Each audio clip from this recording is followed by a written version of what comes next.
Well, hello everybody. This is Dr. Troy Duke of the Commit and Go podcast, where we encourage you to make big commitments, take big action, and create big-ass results in your life and business. Today's topic is this, but Papa, that's not how we play chess. So here we are. We are days after we had two celebrations for my son Walker, his birthday. April 10th, his birthday. We had another celebration 24 hours ago, and the in-laws came in town, and it's just been a beautiful last 4 or 5 days.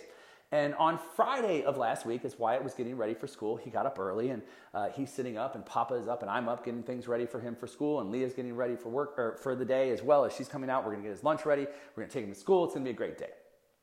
And as they're sitting there, Wyatt says he wants to play chess. And so him and Papa start to play chess. And it's such a beautiful thing, being able to sit and play chess. Until finally, when Wyatt tells Papa one of his rules for chess, Papa says, well, that's not how you play the game. That's not the rules. And Wyatt says, no, that's how we play. And Papa says, well, but if you play by your own rules, how will anybody ever know how to play? He says, well, I'm telling you, this is how we play. And he says, but that's not how you play the game. Now I'm sitting there holding my breath because I want to see how this thing pans out. And he finally agrees that he's going to go with the 7-year-old and he's going to play his game. But then he's going to be clever. He's going to show him how there's a fault within his game so that maybe he'll want to play the other way. And so he shows Wyatt the fault with his new rules, and then this does what? Well, Wyatt's creativity goes down because he's like, oh, well, that sucks, man. If that means if I do this move, I basically lose the game right away. And Papa's saying, so cool, should we play it the other way?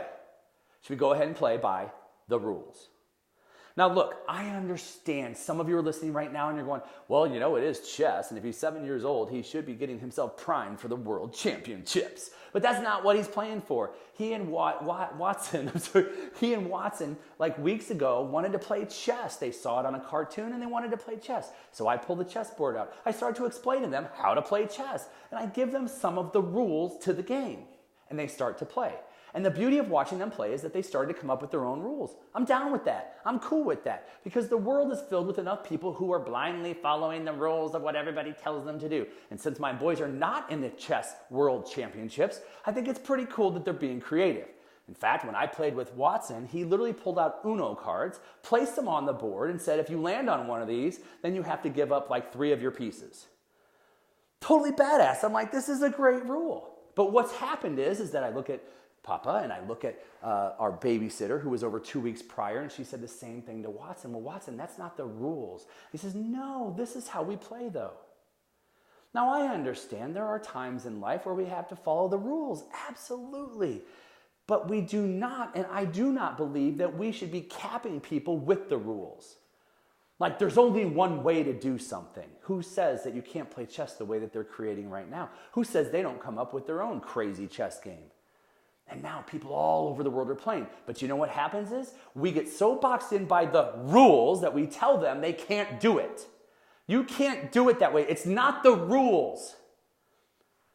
And so, yes, it's so funny because I watch like my in-laws and my own parents, and we're sitting at the table, and all of a sudden the kids talk about something at school, and they go, and the parents and the grandparents go, oh, well, that's the rules. Make sure you follow the rules. And I'm just sitting there taking a deep breath, and I'm like, oh, I have to meditate really quick because I have to remind them that all the grandparents are doing it, saying, well, yes, at school you should be respectful, and in other areas you should be respectful, and there are rules that you have to follow. Yes, absolutely, I'm not saying that my kids should go be hellraisers. What I am saying is, and I let my kids know that they can be creative, that they can think outside the box, that there are some rules that are quote-unquote meant to be broken, not at the risk of somebody getting hurt.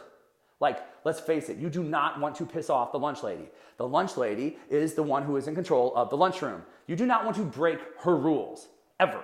Even when I say lunch lady to many of you, right now you cringe because you start thinking of the lunch lady that you had and you're like, oh, I'm shaking now. Man, he's talking about my lunch lady right now and I'm shaking. I go back to those days, 4th grade, 5th grade. I am not going to piss off the lunch lady. Like, I get it, man. You do not want to piss off the lunch lady. And we say to lunch lady White, and he's like, oh yeah, Daddy, you don't want it. You just follow her rules.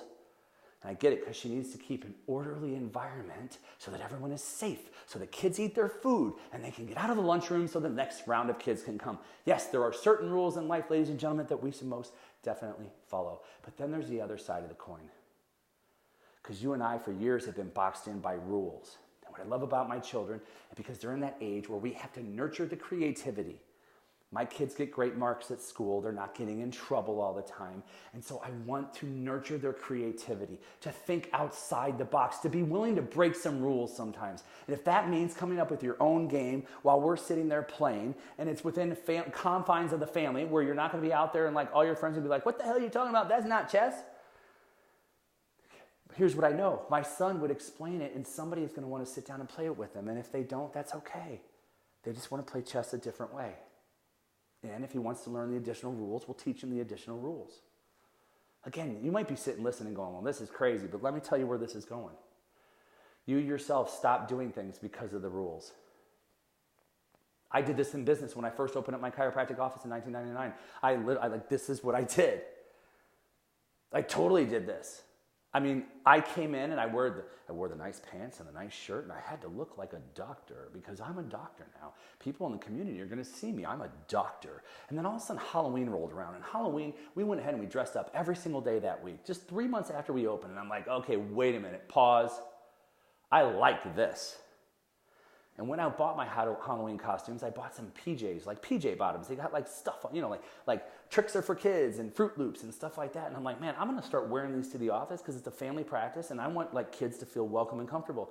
So I started wearing pajamas. I would literally accumulate over 250, almost 300 pairs of pajamas to wear to the office over the years. And there are some people who would cringe, like, I can't believe he does that. It's so not professional. And there are other people like, oh my God, that's so cool. I wish I could do it.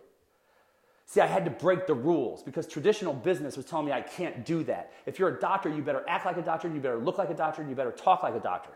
And I was saying, but I want kids to feel comfortable. I'm a family practice. I want them to come in and feel at home. And I want to feel at home because if I feel stuffy, they're going to feel stuffy. I broke the rules and created a successful business along the way. Where in your life is it time for you to break the rules? To stop worrying about what everyone else is thinking and just break the frickin' rules.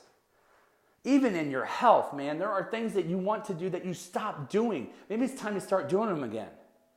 In your relationships, like date night doesn't have to be going out to a restaurant every freaking Thursday. Boring. How about becoming creative and do things that are outside the box? How about thinking outside the box again in life? That's what kids do. It's the beauty of kids. We train this shit out of them. We train it out of them. They have to follow the rules, and this is the way business should be done, as opposed to take that creativity and fly, baby, fly. How would your life change? How would your business change? How would your work change if you stopped thinking and living inside the box and you stepped outside the box and broke a few rules along the way? Not rules that would ever hurt anybody, not rules that are immoral or they're ethically wrong, not those sorts of things. You know exactly what I'm talking about here. I'm talking about tapping into that inner creativity that you have that could expand your life and your business. So take a look at your life right now. Where have you kept yourself boxed in by the rules? And it's time to step up and step into your greatness and maybe break a few rules along the way. And again, the disclaimer here, I'm not telling anybody to go out and break the law. Let's be very clear. I want to make sure this is clear. But I am saying, how about you get creative again? I am saying, how about you step outside of your box? I am saying, how about you finally grab the frickin' bull by the horns and take charge of your life and your business? That's all I've got for you here today, folks. I am Dr. Troy Duke. If you haven't already, come on, man. You know it. Get on over there to iTunes, Google Play, or Stitcher, subscribe, rate, and or review this podcast. Some of you have been like, oh, I'm going to do it. I promise I'm going to do it. Just go over and do it, for crying out loud. And then, hey, head on over to commitandgo.com. You're going to find out more information about myself, my programs, and there's even a freebie over there for you. The Time Mastery program is going to help you to really just wrap your head around time mastery so the energy stops getting sucked out of your life and you become more productive. That's all I've got for you here today.